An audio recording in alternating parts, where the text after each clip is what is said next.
Hey all welcome to our channel. నేను మీ Harishwari Lokesh. I hope all are doing good. మీరందరూ ఇప్పుడు ఆరోగ్యంగా సంతోషంగా ఉండాలని మనస్ఫూర్తిగా కోరుకుంటూ ఇవాల్టి వ్లాగ్ స్టార్ట్ చేసేద్దాం.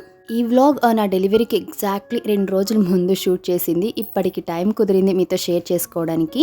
ఈ వీడియోలో ప్రెగ్నెన్సీలో వచ్చే స్కిన్ కలర్ చేంజెస్ గురించి, ప్రెగ్నెన్సీ పిగ్మెంటేషన్ అంటాం కదా, దాని గురించి, అలాగే నేను ప్రెగ్నెన్సీలో యూస్ చేసిన స్కిన్ కేర్ ప్రోడక్ట్స్ గురించి షేర్ చేస్తాను. అండ్ నేను హెయిర్కి వాడే హెర్బల్ హెయిర్ ఆయిల్ కూడా అయిపోయింది. ఇంకా డెలివరీ అయ్యాక టైం ఉండదనేసి ఇప్పుడే ప్రిపేర్ చేస్తున్నా. ఇది జనరల్లీ డెలివరీ తర్వాత హెయిర్ ఫాల్ కంట్రోల్ అవ్వడానికి, ఇన్ జనరల్ ఎవరైనా సరే మంచి హెయిర్ గ్రోత్ ఉండడానికి యూస్ చేయొచ్చు. సో ఆ హెయిర్ ఆయిల్ ఎలా ప్రిపేర్ చేయాలో కూడా డీటెయిల్గా షేర్ చేస్తాను. సో వీడియో ఎండ్ వరకు చూడండి, ఇన్ఫర్మేటివ్గా అయితే ఉంటుంది. వీడియో నచ్చితే తప్పకుండా ఒక చిన్న లైక్ చేయండి. మీ లైకే నాకు మోటివేషన్. ఇంకా సబ్స్క్రైబ్ చేసుకోకుండా చూస్తున్నట్లయితే ఛానల్లో మిగతా వీడియోస్ కూడా చూసి మీకు హెల్ప్ఫుల్గా, ఇన్ఫర్మేటివ్గా అనిపిస్తే తప్పకుండా సబ్స్క్రైబ్ చేసుకోండి. మన కొత్తగా వచ్చిన వ్యూవర్స్ మీకు ఎన్ని వీక్స్కి డెలివరీ అయిందని అడుగుతున్నారు. నాకైతే ఎగ్జాక్ట్లీ డ్యూ డేట్ ఇచ్చిన రోజే డెలివరీ అయింది. 14th ఏప్రిల్కి డ్యూ డేట్ ఇచ్చారు. ఆ రోజే డెలివరీ అయితే అయింది. ఇంకా ఇవాళ బ్రేక్ఫాస్ట్కి ఇడ్లీ, టిఫిన్ సాంబార్, అలాగే పొట్టు మినపప్పుతో వడలు చేద్దామనేసి సోక్ చేస్తున్నా. ఇడ్లీకేమో పిండి వేసి పెడితే పొద్దున్న కల్లా ఫుల్ పొంగిపోయింది. కింద ప్లేట్ పెట్టినా కూడా దానికి నిండి బయటకు వచ్చేసింది. అదొక ఎక్స్ట్రా పని. అంతా క్లీన్ చేసి సాంబార్కి అయితే పెట్టేసి వచ్చి నేను ఫ్రెష్ అప్ అయ్యాను. ఫస్ట్ పూజ చేసేస్తే తర్వాత ఇంకా టిఫిన్ ప్రిపేర్ చేయొచ్చు అనేసి పూజ చేస్తున్నాను. మా ధన్వి కోసం అమెజాన్లో ఈ ఎలక్ట్రిక్ టూత్ బ్రష్ అయితే తీసుకున్నాను. ఇది వచ్చేసి Agaro rex V2.0 sonic kids electric tooth brush. ఇందులో ఏమేమి ఉన్నాయో చూపిస్తాను. మెయిన్గా ఒక టూత్ బ్రష్ మెయిన్ యూనిట్ ఉంటుంది. 2 బ్రష్ హెడ్స్ ఉంటాయి, ఇవి చేంజ్ చేసుకోవచ్చు. ఒక ఛార్జింగ్ కేబుల్, అలాగే యూజర్ మాన్యువల్ ఉంటుంది. ఇది చాలా లైట్ వెయిట్ ఉండి చైల్డ్ ఫ్రెండ్లీ ఎర్గోనామిక్ డిజైన్ ఉండడం వల్ల పిల్లలు పట్టుకొని బ్రష్ చేయడానికి చాలా కన్వీనియంట్గా ఉంటుంది. దీని బ్రిజిల్స్ చూడొచ్చు, చాలా సాఫ్ట్గా ఉంటుంది. బేబీకి ఏ మాత్రం హర్ట్ అవ్వదు. ఇందులో 2 బ్రష్ హెడ్స్ వస్తాయి, మనం చేంజ్ చేసుకోవచ్చు. ఇందులో LED ఇండికేటర్ డిస్ప్లే ఉండి 3 క్లీనింగ్ మోడ్స్ ఉంటాయి. Clean, soft and massage. మనం ఈ బటన్ ప్రెస్ చేసి ఏది కావాలో అది చూస్ చేసుకోవచ్చు. ఇది rechargeable type C charging USB cable కూడా వస్తుంది. కన్వీనియంట్గా ఛార్జ్ చేసుకోవచ్చు. చాలా క్విక్గా కూడా ఛార్జింగ్ అవుతుంది. మనం డైలీ ట్వైస్ 2 minutes బ్రష్ చేసిన 21 days వరకు పవర్ బ్యాకప్ ఉంటుంది. అలాగే దీనికి ప్రొటెక్టివ్ డస్ట్ కవర్ కూడా వస్తుంది. మనం క్లీన్ చేసిన తర్వాత బ్రష్ హెడ్ని క్లీన్ అండ్ హైజెనిక్గా ఉంచడానికి. ఇది కంప్లీట్లీ వాటర్ ప్రూఫ్. వాటర్ పడితే ఏమవుతుందనే టెన్షన్ కూడా అసలు ఉండదు. ఇది 35,000 stroke per minute high speed sonic టెక్నాలజీతో పనిచేయడం వల్ల 99% మోర్ ప్లాక్ రిమూవ్ చేస్తుంది నార్మల్ మాన్యువల్ టూత్ బ్రష్తో కంపేర్ చేసుకుంటే. జనరలీ డెంటిస్ట్లో 2 minutes బ్రష్ చేయాలి అంటారు. ఇందులో 2 minutes స్మార్ట్ టైమర్ ఉండడం వల్ల ఎగ్జాక్ట్గా 2 minutes అవ్వగానే ఆటో షట్ ఆఫ్ అవుతుంది. అన్నిటికన్నా దీని కలర్ కాంబినేషన్ అండ్ డిజైన్ చాలా బాగుంది. మా ధన్వికి అయితే పిచ్చగా నచ్చేసింది. ఫుడ్ తిన్న ప్రతిసారి అమ్మ నేను బ్రష్ చేసుకుంటానంటుంది, అంతగా నచ్చేసింది. మీరు కూడా మీ పిల్లలకి బ్రష్ తీసుకోవాలి అనుకుంటే లింక్ డిస్క్రిప్షన్లో ఇస్తాను, చెక్ చేయండి. ఇంకా నన్ను చాలామంది అడుగుతుండేది, ప్రెగ్నెన్సీలో మీరు ఎలాంటి స్కిన్ కేర్ ప్రోడక్ట్స్ యూస్ చేస్తున్నారు అనేసి అడుగుతున్నారు. ఇది ఎలాంటి కొలాబరేషన్ కాదు, నా personal experience and personal review అయితే మీతో షేర్ చేస్తున్నాను. మన ఛానల్ ముందు నుంచి ఫాలో అయ్యే వాళ్ళకి తెలుసు నేను యూస్ చేసే ప్రోడక్ట్స్ ఏవి అనేసి. బట్ ఈ ప్రెగ్నెన్సీ జర్నీలో చాలామంది కొత్త వ్యూవర్స్ వచ్చారు అండ్ ప్రెగ్నెన్సీలో ఎలాంటి వాడొచ్చు అనే డౌట్ కూడా ఉంటుంది కాబట్టి మీకు ఈ వీడియో హెల్ప్ఫుల్ అవ్వచ్చు అని షేర్ చేస్తున్నాను. అంతకన్నా ముందు ఇంకొక బిగ్ థింగ్ చాలామంది ఫేస్ చేసేది ప్రెగ్నెన్సీ పిగ్మెంటేషన్. మనకు చూసుకుంటే ప్రెగ్నెన్సీలో నెక్ దగ్గర, అండర్ ఆర్మ్స్ దగ్గర, థైస్ పార్ట్లో, అలాగే ఈవెన్ ఫేస్ మీద కూడా కొంచెం కలర్ అనేది డార్క్ అవ్వడము, లేకపోతే అన్ఈవెన్ టోన్, డిస్కలరేషన్ కూడా మనం అబ్జర్వ్ చేయొచ్చు. దీన్ని ప్రెగ్నెన్సీ పిగ్మెంటేషన్ అంటారు. ఇది చాలా నార్మల్. ఎందుకంటే ప్రెగ్నెన్సీలో మనకు ప్రొజెస్ట్రాన్, ఈస్ట్రోజన్ అనే హార్మోన్స్ ఎక్కువగా ప్రొడ్యూస్ అవుతాయి. దీనివల్ల మనకు మెలనిన్ కూడా ఎక్కువగా ప్రొడ్యూస్ అవ్వడం వల్ల ఈ మెలనిన్ అనేది మన స్కిన్ కలర్ని డిసైడ్ చేస్తుంది. ఫెయిర్, డార్క్, అలాగే ఏవైనా అన్ఈవెన్ టోన్ ఉండడానికి మెయిన్ రీజన్ ఈ మెలనినే. సో ఈ టైంలో మెలనిన్ ఎక్కువ అవ్వడం వల్ల కొంచెం డార్క్ అవ్వడం మనం అబ్జర్వ్ చేయొచ్చు. సో ఇది కంప్లీట్లీ నార్మల్. దీనికి అసలు వరి అవ్వాల్సిన అవసరమే లేదు. వన్స్ మనకు బేబీ డెలివరీ అయిన తర్వాత ఈ పిగ్మెంటేషన్ ఏదైతే ఉందో స్లోగా అదే వెళ్ళిపోతుంది. మనము ఈ ప్రెగ్నెన్సీ టైంలో ఈ డార్క్గా అవుతుంది కదా అని చెప్పేసి ఎక్కువ కెమికల్స్ ఉండేలాంటి క్రీమ్స్ యూస్ చేయడము, రకరకాల ప్రోడక్ట్స్ ట్రై చేయడం వల్ల మన స్కిన్ డ్యామేజ్ అవుతుంది. దానివల్ల మన బేబీకి కూడా అగైన్ సైడ్ ఎఫెక్ట్స్ చాలా ఎక్కువగా ఉంటాయి. కాబట్టి గుర్తుపెట్టుకోండి, ఇది జస్ట్ అ ఫేజ్, ఒక 9 months ఫేజ్ అంతే. మనం ఒక హ్యూమన్ బీయింగ్, ఒక బేబీ మన బాడీ లోపల పెరుగుతున్నారు, ఒక హ్యూమన్ బీయింగే మన బాడీ లోపల తయారవుతున్నారు అంటే మన బాడీలో ఎన్ని చేంజెస్ జరుగుతాయి. అది ఇందులో స్కిన్ డిస్కలరేషన్ అనేది ఒక చిన్న పార్ట్ అంతే. అండ్ ఈ టైంలో మనకి ఇవన్నీ తెలిసి తెలిసే ప్రెగ్నెన్సీ బేబీ కావాలనుకుంటాం కదా, మళ్ళీ ఎందుకు దాని గురించి అంత వరి అయ్యి అంత స్ట్రెస్ తీసుకోవడము. నన్ను అడిగితే స్కిన్ కలర్ కానీ స్కిన్ టోన్ కానీ అస్సలు మ్యాటరే కాదు. మన బేబీ హెల్దీగా ఉండాలి అండ్ ఈ ఫేజ్లో మనం వీలైనంత యాక్టివ్గా హెల్దీగా హ్యాపీగా ఉండాలి, ఫేజ్ని ఎంజాయ్ చేయాలని నేను ఎవరికైనా సజెస్ట్ చేస్తాను. నాకు పర్సనలీ చెప్పాలంటే నాకు స్కిన్ దగ్గర చూస్తే నాకు ఈ ఫేస్కి నాకు ఈ స్కిన్కి చాలా డిఫరెన్స్ అనిపిస్తోంది. 5th మంత్ వరకు కూడా స్కిన్ కొంచెం ఫేర్ అయింది, బాగా కలర్ అనేది కొంచెం ఇంకా ఎక్కువ బ్రైట్నెస్ పెరిగింది స్కిన్లో. తర్వాత 6th మంత్ స్టార్ట్ అయినప్పటి నుంచి పిగ్మెంటేషన్ ఎక్కువ అయింది. అసలు ఇంకైతే ఇలా ఫుల్ డార్క్ అయిపోయింది నెక్ అంతా కూడా. అండర్ ఆర్మ్స్ థైస్ అయితే సివియర్గా డార్క్ అయ్యాయి, ఈవెన్ చేతులు కూడా ట్యాన్ అయితే ఎలా ఉంటాయి అలా అయ్యాయి. సో ఇది నార్మలే, దీనికి ఏం టెన్షన్ పడాల్సిన అవసరం లేదు. నేనైతే ఎలాంటి క్రీమ్స్ కానీ లేకపోతే స్క్రబ్స్ ఏవి యూజ్ చేయలేదు, ఎందుకంటే ఒక ఐడియా ఉంది డెలివరీ తర్వాత స్లోగా వెళ్ళిపోతుందని. కాకపోతే చాలామంది ఫేస్ చేసేది ఏమంటే ఆల్రెడీ బేబీ అయిన ఒక ఫీమేలే, అట్లీస్ట్ ఏజ్ అయిన వాళ్ళంటే ఒక అర్థం, బట్ రీసెంట్గా డెలివరీ అయిన ఒక ఫీమేలే వచ్చి ఎందుకు ఇంత డార్క్ అయ్యావు, ఎందుకు నీ స్కిన్ ఇలా అయిపోయింది అన్నప్పుడు ఎక్కడో హర్టింగ్గా అనిపిస్తుంది, ఒప్పుకుంటాను. దానికి హర్ట్ అవ్వాల్సిన అవసరం లేదేం, కావాలనే మనం వాంటెడ్గా ఏమైనా చేస్తున్నామా, లేదు కదా. అండ్ స్కిన్ కలర్ అనేది ఏమి ఇలాగే ఉండాలని కూడా లేదు కదా, ఇది జస్ట్ కలర్, మనం యాక్సెప్ట్ చేయాలి, దానికి ఫీల్ అవ్వాల్సిన అవసరం కూడా లేదు. అండ్ మనం యాక్సెప్ట్ చేసినప్పుడు ఇంకా బయట సొసైటీలో ఎవరు ఏమన్నా కూడా పట్టించుకోము, దాని ఇంపాక్ట్ మనకు అసలు పడదు. ఇంకొంతమందికి ఎలా అంటే స్కిన్ మీద ప్యాచెస్ లాగా వస్తాయి, దీన్ని మెలాస్మా అంటారు. ఇది కూడా ప్రెగ్నెన్సీలో కామన్, దీనికి వరి అవ్వాల్సిన అవసరం లేదు. ఒకవేళ మనకు స్కిన్ అనేది మరీ చాలా డార్క్గా ఒక లేయర్ ప్యాచ్ లాగా అయిపోయింది, అది ఇరిటేటింగ్గా ఇచ్చినెస్ ఉంటుంది, బాగా ఇచ్చిగా అనిపిస్తుంది, ర్యాషెస్ లాగా వస్తున్నాయంటే అప్పుడు ఇమీడియట్గా డాక్టర్ని కన్సల్ట్ అవ్వాలి. అంటే స్కిన్కి ఏదో ఇష్యూ ఉంది అనేసి అర్థం, అదర్వైజ్ నార్మల్.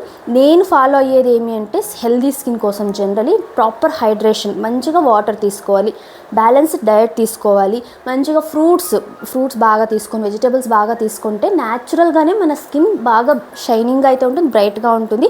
కొంతమంది చాలా యాక్ని ఇష్యూస్ కూడా ఫేస్ చేస్తూ ఉంటారు. సో వాళ్ళు pregnancy safe gentle products use చేయడం మంచిది. అన్నెసెసరీ ఎక్కువ కెమికల్స్ ఉండేవి ఈ టైంలో అసలు ఎవరు సజెస్ట్ చేయరు, వాడడం కూడా అంత సేఫ్ కాదు. ఈవెన్ ఎక్కువ హెవీ మేకప్స్ కూడా రెగ్యులర్గా వేసుకోవడానికి అయితే నేను ఎప్పుడు ఎవరికి సజెస్ట్ కూడా చేయను, నేను కూడా యూస్ చేయను. ఇంకా సో ఇది పిగ్మెంటేషన్ గురించి. ఎందుకంటే ఈ మధ్య నాకు చాలామంది దీని గురించి మెసేజెస్ వస్తూ ఉన్నాయి, స్కిన్ కలర్ చేంజ్ అయింది, ఏమైనా స్క్రబ్ ఉందా, లేకపోతే ఏమైనా ప్రోడక్ట్స్ యూస్ చేస్తున్నారా మీరు అని చెప్పేసి. నాకు కూడా అయింది, నేను ఫేస్ చేస్తున్నాను. సో వెళ్ళిపోతుంది స్లోగా. అండ్ ఇంకా ఏమన్నా స్క్రబ్ ఇవి అంటే న్యాచురల్గా మనకి ఇంట్లో బియ్యం పిండి శనగపిండితోటి ఫేస్ మాస్క్ లాంటివి, లేకపోతే కాఫీ పౌడర్లో కొద్దిగా షుగరు, కొద్దిగా హనీ కానీ లేకపోతే కోకోనట్ ఆయిల్ కానీ అప్లై చేసి స్క్రబ్ లాగా స్కిన్కి స్క్రబ్ చేయొచ్చు. కానీ దానివల్ల ఈ పిగ్మెంటేషన్ అయితే వెళ్ళదు, మనకు ఒక సాటిస్ఫాక్షన్. అండ్ రెగ్యులర్గా స్క్రబ్ చేయడం వల్ల ఏమంటే డెడ్ స్కిన్ ఏదైనా ఉంటే వెళ్ళిపోయి మన స్కిన్ సపుల్గా ఉంటుంది, హైడ్రేటింగ్గా ఉంటుంది. సో న్యాచురల్ హోమ్ మేడ్ ఏమైనా ఫేస్ ప్యాక్ లాంటివి అప్లై చేయడం మంచిదే, ఇవి ట్రై చేయొచ్చు మీరు. మెయిన్ ఏదైనా సరే మన ఇంటేక్, మనం తీసుకునే ఫుడ్, వాటర్, న్యూట్రిషన్ అనేది 70 to 80% స్కిన్ హెల్త్ మీద డిపెండ్ అవుతుంది. రిమైనింగ్ 10 to 20% మనం యూస్ చేసే ప్రోడక్ట్స్, అవి ఎక్కువ కెమికల్స్ ఉండేవి యూస్ చేసామంటే మన స్కిన్ 100% డ్యామేజ్ అవుతుంది. సో డిసైడ్ చేసుకోండి, ఈ కొద్ది రోజులు ఈ ఫేజ్ని ఎంజాయ్ చేద్దాం అనుకుంటున్నారా, లేకపోతే ఎవరో ఏదో అంటారని చెప్పేసి వాళ్ళ కోసం మీరు పనికిరాని క్రీమ్స్ అవి ఇవి అన్నీ వాడేసి లేనిపోని హెల్త్ ఇష్యూస్ మీరు తెచ్చుకోవడం కాకుండా బేబీకి కూడా సఫర్ అయ్యేలాగా చేస్తారా, అది మన చేతిలో ఉంది. కాబట్టి ఎక్కువ టెన్షన్ తీసుకోకండి. ఇప్పుడైతే నేను యూస్ చేసే ప్రోడక్ట్స్ చెప్తున్నాను. నేను ఆల్మోస్ట్ ఒక 1 yearగా క్యూర్ స్కిన్ ప్రోడక్ట్సే యూస్ చేస్తున్నా. అగైన్ ఇది ఎలాంటి కొలాబరేషన్ అయితే కాదు, పర్సనలీ యూస్ చేస్తుండేది. మేము ప్రెగ్నెన్సీ ప్లాన్ అనుకున్నప్పటి నుంచి నేను క్యూర్ స్కిన్ స్టార్ట్ చేశాను. ఎక్స్ట్రీమ్లీ ఆయిలీ స్కిన్ ఉంది, ప్రెగ్నెన్సీలో ఆల్మోస్ట్ కంప్లీట్ డ్రై స్కిన్ అయిపోయింది. చాలా చేంజెస్ అయితే జరిగాయి ప్రెగ్నెన్సీలో స్కిన్ రిలేటెడ్గా. సో నాకేం సజెషన్ నాకు వచ్చిన కిట్లో వచ్చేసి మినరల్ బేస్డ్ ఒక సన్ స్క్రీన్ డే క్రీమ్ ఒకటి సజెస్ట్ చేశారు, అలాగే నైట్ 2 క్రీమ్స్ అయితే సజెస్ట్ చేశారు. ఒకటి వచ్చేసి మాయిశ్చరైజర్, ఇంకొకటి వచ్చేసి రిపేర్ క్రీమ్ అనమాట. అప్పుడు కొన్ని చిన్న డాట్స్ లాంటివి ఉన్నాయి నాకు, సో దానికోసం అప్లై చేయడానికి ఒక రిపేర్ క్రీమ్ వచ్చింది. అది కాకుండా క్లెన్స్ ఫేస్ వాష్ అయితే, జెంటిల్ క్లెన్స్ ఫేస్ వాష్ అయితే నాది ఆయిలీ స్కిన్ ఉంది కాబట్టి ఇది రికమెండ్ చేశారు. ఈవెన్ డెలివరీలో స్కిన్ అంతా కూడా కొంచెం చేంజ్ అయినా కూడా ఇదే కంటిన్యూ చేయమని అయితే సజెస్ట్ చేశారు. నాకు డెర్మటాలజిస్ట్ అయితే ఇదే సజెస్ట్ చేశారు. సో నేను ఇవే కంటిన్యూ చేస్తున్నాను. మనం మెయిన్గా ఇంట్లో ఉన్న బయటికి వెళ్తున్న సన్ స్క్రీన్ అయితే కంపల్సరీ, సో మిస్ చేయకుండా యూజ్ చేయండి. మామూలుగా అయితే ఫేస్ వాష్ చేశాక టోనర్ యూజ్ చేస్తాము, సీరం యూజ్ చేస్తాము, సన్ స్క్రీన్ క్రీమ్ ఇవన్నీ యూజ్ చేస్తాం కదా, జనరల్ ప్రొసీజర్ అది ఫాలో అవ్వడానికి. కానీ ఒకవేళ మనం డెర్మటాలజిస్ట్ని కన్సల్ట్ అయితే మన స్కిన్కి అసలు టోనర్ కానీ సీరం కానీ అవసరమా లేదా అని అయితే చెప్తారు. అండ్ ప్రెగ్నెన్సీలో కూడా వీలైనంత తక్కువ కెమికల్స్ ఉండేలాంటి ప్రోడక్ట్స్ యూస్ చేయడమే మంచిది.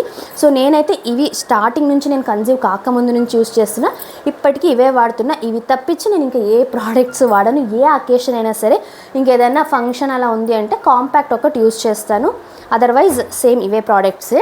ఇంకా దీంతో పాటు నాకు కిట్లో ఈ విటమిన్ బూస్ట్ ఫేస్ మాస్క్ ఒకటి కూడా వచ్చింది. వీక్లీ వన్స్ కానీ వీక్లీ ట్వైస్ కానీ అప్లై చేసుకునేలాగా.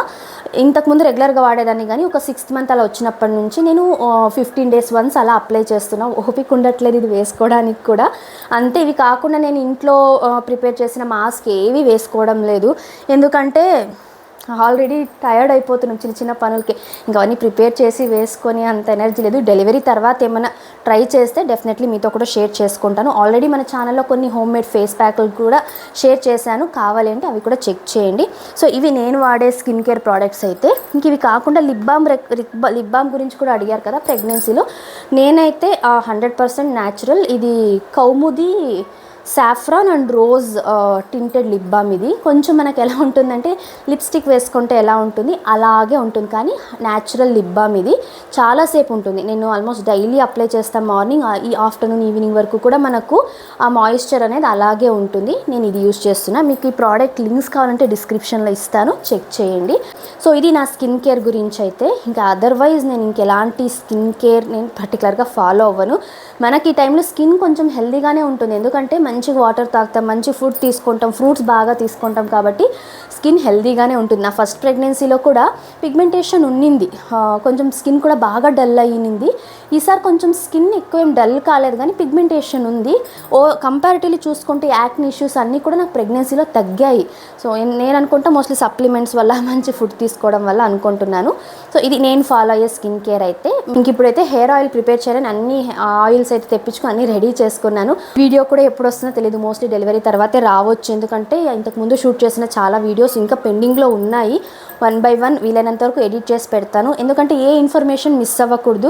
మళ్ళీ వన్స్ డెలివరీ అయిన తర్వాత బేబీ రిలేటెడే చాలా ఉంటాయి కదా షేర్ చేసుకోవడానికి. అప్పుడు మళ్ళీ ప్రెగ్నెన్సీ నేను కూర్చొని మళ్ళీ చేయలేను అనుకున్నా కూడా ఏ ఫేజ్కి ఆ ఫేజ్ డైరెక్ట్గా అప్పుడు మాట్లాడడం వేరేలాగా ఉంటుంది. అయిపోయిన తర్వాత మళ్ళీ అన్ని రీకాల్ చేసుకొని చెప్పడం అది కొంచెం డిఫికల్ట్, కాబట్టి నేను ఎప్పటికప్పుడు షూట్ చేసి అయితే పెట్టుకుంటున్నాను నా దగ్గర ఫుటేజ్. ఎప్పుడు కుదిరితే అప్పుడు మీతో అయితే షేర్ చేసుకుంటాను. ఇంకా ఆయిల్ విషయానికి వస్తే ఇప్పుడు చూపిస్తాను మీకు ఎలా ప్రిపేర్ చేయాలి ఏంటి అని. మనకు డెలివరీ తర్వాత హెయిర్ ఫాల్ చాలా ఎక్కువగా ఉంటుంది. మనకు ఈ టైంలో ప్రెగ్నెన్సీలు ఏమంటే మంచిగా సప్లిమెంట్స్, ఫుడ్ బాగా తీసుకోవడం, ప్లస్ ప్రెగ్నెన్సీ హార్మోన్స్ వల్ల హెయిర్ గ్రోత్ చాలా బాగుంటుంది, బాగా పెరుగుతుంది కూడా హెయిర్. డెలివరీ తర్వాత సడన్గా ప్రొజెస్ట్రాన్ హార్మోన్ సడన్గా డ్రాప్ అవ్వడం వల్ల హెయిర్ ఫాల్ అనేది ఉంటుంది. ఇది కూడా చాలా కామన్. ప్రెగ్నెన్సీలో ఏదైతే పెరిగిందో హెయిర్ అదే పోతుంది, అంతే. మనకున్న ఒరిజినల్ హెయిర్ అయితే ఎక్కడికి పోదు. ఈ గ్యాప్లో మనము పోస్ట్ పార్టమ్ డిప్రెషన్ అని, హెయిర్ ఎక్కువ ఊడిపోతుంది అనే టెన్షన్, స్ట్రెస్ తీసుకుంటాం కదా, దానివల్ల మనకు అడిషనల్ హెయిర్ ఫాల్ అయ్యే ఛాన్సెస్ ఉంటాయి. కాబట్టి మనం మెంటలీ ముందే డిసైడ్ అవ్వాలి, డెలివరీ తర్వాత హెయిర్ ఫాల్ ఉంటుంది, దానికి మనం ఏమేమి చేయాలో ఫాలో అవ్వాలి. ప్రాపర్ హెయిర్ కేర్ తీసుకుంటే మనకు ఎక్సెసివ్ హెయిర్ ఫాల్ లేకుండా ఉండొచ్చు. ఈ ఆయిల్ నాకు ఫస్ట్ ప్రెగ్నెన్సీలోనూ బాగా హెల్ప్ అయింది. ఇంకా అప్పటి నుంచి ఇప్పటివరకు రెగ్యులర్గా ఈ ఆయిలే నేను యూస్ చేస్తున్నా, కాబట్టి ఇంకా డెలివరీకి ముందే ప్రిపేర్ చేసుకుంటే బెటర్. డెలివరీ తర్వాత కండిషన్స్ ఎలా ఉంటాయో తెలీదు, నాకు అంత ఓపిక ఉంటుందో లేదో కూడా తెలీదు. ఇప్పుడు ఓపిక ఉన్నప్పుడే అన్నీ రెడీగా పెట్టుకుంటే మంచిది అనేసి ఆయిల్ అయితే ప్రిపేర్ చేస్తున్నా. రండి మీతో కూడా షేర్ చేస్తా ఆయిల్ ఎలా ప్రిపేర్ చేయాలనేసి. ఈ హెర్బల్ హెయిర్ ఆయిల్ చేయడానికి మనకు పర్టికులర్గా ఇవే ఐటమ్స్ వేయాలని లేదు, మన దగ్గర ఏవి అవైలబుల్గా ఉంటే అవి వేయచ్చు. నేనైతే ఈ కలోంజీ సీడ్స్, నల్ల జీలకర్ర, కొద్దిగా మెంతులు, బ్రింగరాజ్, డ్రైడ్ రోజ్మెరీ లీవ్స్, ఇది వచ్చేసి కరివేపాకు, వేపాకు, అలాగే ఒక ఆనియన్, పెద్ద ఆనియన్ని ఇలా కట్ చేసుకున్నా. మీ దగ్గర చిన్న చిన్న ఆనియన్స్ ఉన్నా కూడా వేసుకోవచ్చు. అలాగే కొద్దిగా అలోవెరాని కూడా ఇలా చిన్న పీసెస్గా కట్ చేసి తీసుకున్నా. ఇంకా మందారం పూలు, మనకి ఈ కలర్ ఏం లేదు, మన దగ్గర ఏవి అవైలబుల్గా ఉంటే ఆ మందారం పూలు, మందారం ఆకులు అయితే వేస్తున్నా. ఇందులో ఆమ్లా ఒక్కటి మిస్ అయింది. లాస్ట్ టైం నేను ఆమ్లా కూడా వేస్తున్నాను, ఇప్పుడు నాకు అవైలబుల్గా లేదు. ఉండే ఐటమ్స్ అయితే వేస్తున్నాను. ఇంకా ఆయిల్స్ విషయానికి వస్తే నేను కోకోనట్ ఆయిల్, ఇది ఆముదం క్యాస్టర్ ఆయిల్, ఇది తెల్ల నువ్వుల నూనె white sesame seeds, olive oil, అలాగే ఆల్మండ్ ఆయిల్, 5 రకాల ఆయిల్స్ అయితే యూస్ చేస్తున్నాను. మీకు అన్ని ఆయిల్స్ వద్దనుకుంటే ఓన్లీ కోకోనట్ క్యాస్టర్ యూస్ చేసుకోవచ్చు, లేకపోతే మిక్స్డ్ ఆఫ్ ఎనీ ఆయిల్స్ ఏవైనా సరే మిక్స్ చేసుకోవచ్చు. ప్రీవియస్ ఎక్స్పీరియన్స్తో పెద్ద గిన్నె తీసుకుంటున్న ఆయిల్స్ కొంచెమైనా కూడా, ఎందుకంటే ఇవన్నీ వేయగానే బాగా పొంగు వచ్చేస్తుంది. సో మరి పొంగిపోతుంది, చిన్నదైతే అంతగా ఉండదు. ప్లస్ కొంచెం అడుగు మందంగా ఉండేదైతే మనం ఎక్కువసేపు దీన్ని మరిగించవచ్చు, అప్పుడే దీంట్లో ఉండే అన్ని న్యూట్రియంట్స్ కూడా మనకు ఆయిల్లోకి అయితే ఇన్ఫ్యూజ్ అవుతాయి. నేను ఇవాళ ఏమీ గ్రైండ్ చేయడం లేదు, యాజ్ ఇట్ ఈజ్ అలాగే చేస్తున్నాను. నేను ఆయిల్స్ విషయానికి వస్తే మనకు రేషియో చెప్తాను. 100 ml కోకోనట్ ఆయిల్ యూస్ చేస్తున్నామంటే రిమైనింగ్ అన్నీ కూడా 50 ml యూస్ చేస్తే సరిపోతుంది. అంటే ఇది 1 అయితే హాఫ్ ఆఫ్ ద రేషియో అది యూస్ చేస్తే సరిపోతుంది. నేను ఇవాళ 200 ml కోకోనట్ ఆయిల్ యూస్ చేస్తున్నా, రిమైనింగ్ అన్ని 100 ml వేస్తున్నాను. మనకు ఆయిల్ కూడా వీలైనంత వరకు ఆర్గానిక్వి తీసుకుంటే మంచిది. ఈ ఆముదం ఒక్కటి ఇంట్లో ప్రిపేర్ చేసింది, ఊర్లో అమ్మ వచ్చేటప్పుడు తీసుకొచ్చారు, ఇంట్లో ప్రిపేర్ చేసింది. లేదు అంటే ఆర్గానిక్ ఆయిలే యూస్ చేసుకోవచ్చు. ఇంకా ఈ ఐటమ్స్ అన్నీ కూడా ఇందులోకి వేసేసి డైరెక్ట్గా ఆయిల్ బాయిల్ చేయడం. లాస్ట్ టైం చేసిన ప్రాసెస్లోకి కొంచెం చేంజెస్ అన్నాను కదా, ఇవే అవి. నేనేం చేశానంటే లాస్ట్ టైం మీకు వీడియో చూసింటే అర్థమవుతుంది, ఆయిల్ వేసి కొద్దిగా వేడయ్యే టైంకి ఇవన్నీ గ్రైండ్ చేసి వేశాను. అప్పుడేమవుతుందంటే వేయగానే ఇమ్మీడియట్గా పొంగుతుంది, అది కొంచెం కష్టం అనిపించింది నాకు ఆ ప్రాసెస్. దాని బదులు ఆయిల్తో పాటు ఇవి వేస్తే స్టార్టింగ్ నుంచే కూడా బాగా బాయిల్ అవుతాయి, బాగా ఇన్ఫ్యూజ్ అవుతాయి కూడా. 100 ml coconut oil, 50 ml almond oil. Same మీరు ఎక్కువ క్వాంటిటీతో చేసుకోవాలనుకున్నా కూడా ఇదే చేయొచ్చు. 1 లీటర్తో చేసుకోవాలనుకున్న, పదే టైం ఉండదు ప్రతిసారి చేసుకోవడానికి అనేవాళ్ళు ఎక్కువ క్వాంటిటీస్ కూడా చేసుకోవచ్చు. మనకు అందుకే బయట ఈ హెర్బల్ హెయిర్ ఆయిల్స్ అంతా కూడా 50 ml ఆర్ 100 ml కూడా చాలా కాస్ట్ ఉంటాయి. ఎందుకంటే ఈ ఐటమ్స్ అన్నీ వేస్తారు వాళ్ళు, ఇంకా రూట్స్ అన్నీ కూడా వేస్తారు. అవన్నీ కొంచెం కాస్ట్లీనే కాబట్టి రేట్ ఎక్కువే ఉంటుంది హెర్బల్ హెయిర్ ఆయిల్ది. మనం ఇంట్లో ఉన్న ఇంగ్రీడియంట్స్తో సింపుల్గా ఇవి కూడా చేసుకోవచ్చు. ఇవన్నీ కూడా మనకు మంచి హెయిర్ గ్రోత్కి, అలాగే హెయిర్ ఫాల్ అవ్వకోకుండా ఉండడానికి, ప్రీమెచ్యూర్ గ్రే హెయిర్ రాకోకుండా ఉండడానికి అయితే చేస్తే, వన్స్ గ్రే హెయిర్ స్టార్ట్ అయ్యాక మళ్ళీ డార్క్ అవ్వడం అనేది కొంచెం కష్టమే, కానీ రాకోకుండా అయితే ప్రొటెక్ట్ చేస్తాయి. ఇంకా ఈ ఇంగ్రీడియంట్స్ అన్నీ ఎంతెంత వేయొచ్చు అంటే మన ఇష్టం, అది ఎంతైనా వేయొచ్చు. నేనైతే అన్నీ కూడా 3/4 కప్ వచ్చేలాగైతే వేస్తున్నాను. తక్కువ క్వాంటిటీ అయితే ఒక 1/4 కప్ లేదా హాఫ్ కప్ వేసుకుంటే సరిపోతుంది.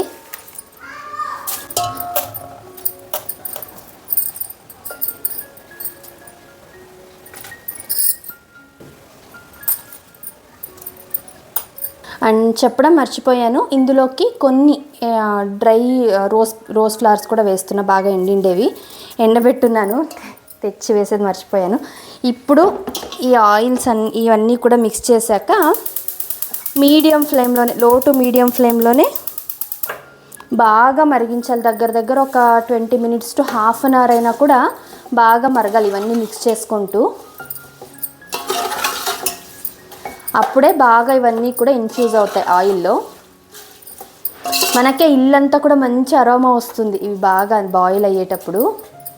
ఇంతే, ఇంకా వీటిలో మనం ఏం చేసే పని లేదు. మీడియం ఫ్లేమ్లోనే మినిమం హాఫ్ అన్ అవర్ అయినా పడుతుంది.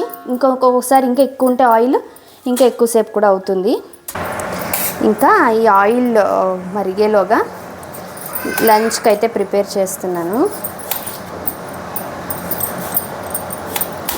ఇవాళ లంచ్కి మేతి పులావు, మార్నింగ్ చేసిన వడలు ఉన్నాయి, ఇంకా అలా కొద్ది పెరుగు పచ్చడి అయితే చేసుకుంటున్నాం, సరిపోతుంది ఇదైతే అని.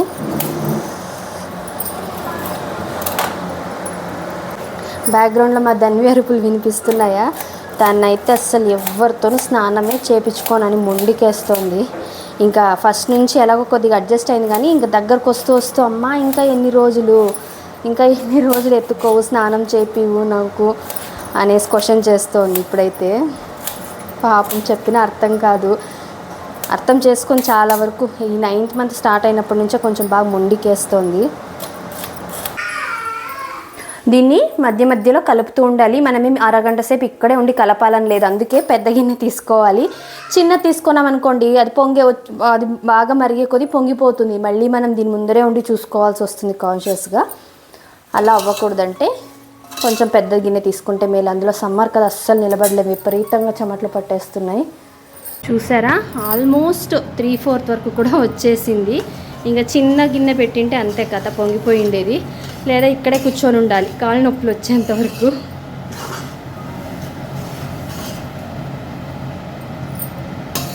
స్మెల్ అయితే చాలా బాగా వస్తుంది ఇల్లంతా కూడా. మనకి ఇంకొకటి, ఇప్పుడు ఈ ఆయిల్ చేస్తాం కదా, చేసిన తర్వాత అప్లై చేసేకి ఎవ్రీ టైం కూడా డబుల్ బాయిల్ మెథడ్లో హీట్ చేసి అప్లై చేస్తే మంచి రిజల్ట్ ఉంటుంది. ఆయిల్ ఎప్పుడే కానీ స్నానానికి ఒక 1-2 అవర్స్ ముందు పెట్టుకోవాలి, లేదా ఓవర్ నైట్ పెట్టినా ఓకేనే. అంతకన్నా ఎక్కువసేపు పెడితే అంత బెనిఫిట్స్ ఏమి ఉండవు, ఇంకా హెయిర్ రిలేటెడ్ ఇష్యూస్ ఎక్కువ అవుతాయి. ఇది ఇవాళ మా లంచ్. మేతి పులావ్, పెరుగు పచ్చడి, పొట్టు మినపప్పు వడలు. ఈ ఆయిల్ని చేసిన తర్వాత ఓవర్ నైట్ అలాగే వదిలేసాను. సో బాగా ఈ హెర్బ్స్ అన్నీ కూడా ఇన్ఫ్యూజ్ అవుతాయి. నెక్స్ట్ డే అయితే దీన్ని ఫిల్టర్ చేసుకొని మనం స్టోర్ చేసుకోవడం అంతే. నేను దీన్ని ఫిల్టర్ చేయడానికి మా ఇంట్లో ఏదన్నా పాత క్లాత్ ఉంటుంది కదా, దుపట్టా లాంటివి, అలాంటివి తీసుకుంటే మేలు. ఇలా కొంచెం పల్చగా ఉండేదైతే బెటర్, కంప్లీట్ ఆయిల్ని మనం స్క్వీజ్ చేయొచ్చు. ఫిల్టర్ కన్నా కూడా ఇలా క్లాత్ యూస్ చేస్తే బెటర్. నేను దీన్ని ఈ జార్లో అయితే వేస్తే